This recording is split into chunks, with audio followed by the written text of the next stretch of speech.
আসলে আজকে আমরা বসছি আমাদের পত্রিকার আয়োজনে এবং মিরপুর প্রেস ক্লাবের এই সৌজন্যে একটি অনুষ্ঠান হতে যাচ্ছে এই মাসের 20 তারিখে, সেপ্টেম্বরের 20 তারিখে।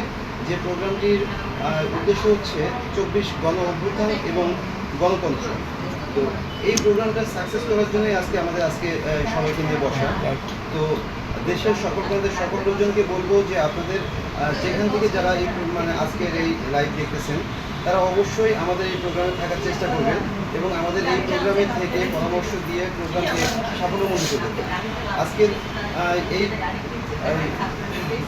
মিটিংয়ের মাধ্যমে আমরা এইটুকু বলতে চাই যে এই মাসের 20 তারিখে আমরা যে প্রোগ্রামটা অর্গানাইজ করছি, তো সেই প্রোগ্রামে মোটামুটিভাবে দেশের বড় বড় ব্যক্তিত্ব উপস্থিত থাকতেছে। মির্জা ফখরুল ইসলাম আলমগীর, এরপর রুহুল কবির রিজভী সহ আমিনুল হক আমাদের উত্তরের আহ্বায়ক, এরকমভাবে আমাদের অনেক প্রবলেম।